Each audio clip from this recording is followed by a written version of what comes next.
C'était mardi dernier dans la 21e des 22 spéciales du RAC Rally en Grande-Bretagne. Une grosse pierre qui éclate la roue avant droite et atteint le moteur. Et cette ultime épreuve du championnat 99 s'arrêtait là.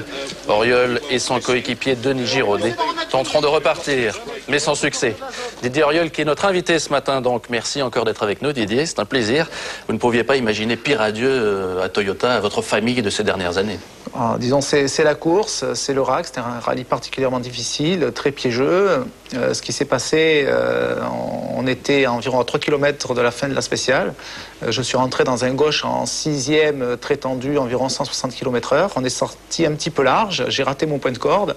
On est passé un petit peu sur des rochers, on a cassé la roue et par miracle, on a réussi à maintenir la voiture sur le circuit. On va voir dans un instant, vous l'avez évoqué, le RAC Rally, c'est une épreuve que vous détestez toujours autant après X participations? C'est vrai que j'ai pas un très bon feeling à cette épreuve qui est très particulière. C'est des routes très glissantes, très rapides, du brouillard, changement d'adhérence constant. C'est vraiment un rallye organisé pour les Anglais, je crois. Alors, retour donc en ce début de semaine. McKinnon était déjà titré chez les pilotes, Toyota chez les constructeurs. C'est Richard Burns qui a survolé cette dernière épreuve. Et Thomas Sénécal, lui, eh bien, s'est accroché comme il a pu au rythme de Didier Auriol.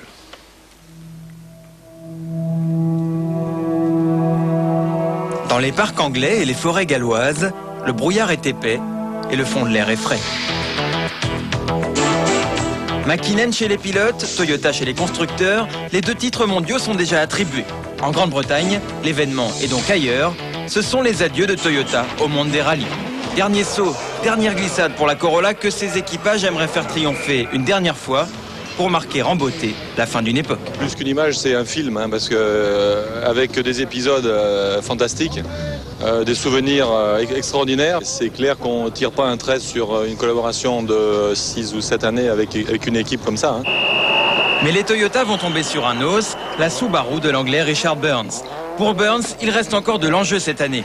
S'il gagne, il peut chipper à Didier Auriol la 2e place au championnat du monde. Alors dans son jardin, le jeune sujet de Sa Majesté est royal pendant les 3 jours du rallye. Derrière lui, son équipier Juha Kankkunen assure la couverture. Le Finlandais confirme la forme des Subaru en offrant un joli doublé à son équipe. La Peugeot 206 est bien née, on a déjà pu le vérifier cette saison. En Grande-Bretagne, Delecourt et surtout Gronholm le prouvent encore. Gronholm occupe la 3e place, mais il sort de la route dans la dernière étape, ouvrant la longue liste des abandons. Car dans cette même étape, Tommy McKinnon est trahi par son moteur et ne peut faire honneur à ses lauriers de champion du monde. L'hécatombe frappe de plein fouet les Toyota. Didier Auriol, on l'a vu, abandonne juste avant l'arrivée, tout comme son équipier, l'Espagnol Carlos Sainz. Ces éliminations en série font les affaires de l'écurie Seat. La Cordoba WRC, c'est la bonne surprise de ce rallye, avec la 3e place du Finlandais Rovanperä. De quoi donner le sourire au futur pilote Seat Didier Auriol, qui perd sa place de 2e au championnat du monde. En signant sa 3e victoire de la saison, Richard Burns devient, à 28 ans, le dauphin de Tommy McKinnon. C'est fantastique. C'est sûr qu'on aurait bien aimé mieux démarrer la saison et avoir un peu de chance pour lutter contre Tommy McKinnon. Mais bon, ça ne fait rien. Et sur cette fin de saison, on ne pouvait pas faire mieux. Et pendant que Subaru triomphe, Toyota se retire sans bruit. La dernière assistance est déserte. Anderson et ses hommes ont le cœur gros. La nuit tombe sur 27 ans de rallye, sur 27 ans de passion. Un commentaire dédié sur ces dernières images en particulier? Je crois que ça fait toujours quelque chose. C'est 6 ans passés dans un team. C'est des moments fantastiques, c'est des moments difficiles. C'est des tensions avec le team, c'est des relations humaines, c'est plein de choses en fait. Mais je crois qu'on arrive à garder de toute manière en rallye des moments. Les moments, c'est toujours le bon moment qu'on garde en fait. Ouais. Alors, on a vu tout à l'heure l'accident au RAC qui a entraîné votre abandon. On va voir ce qui s'est passé juste après. C'est-à-dire que c'est vous-même qui avez procédé aux réparations de la voiture avec votre coéquipier Denis Giraudet. Il faut savoir tout faire en rallye. Oui, tout au moins on a essayé parce que malheureusement on n'a pas pu joindre la dernière spéciale. En fait, il n'y avait pas beaucoup de dégâts.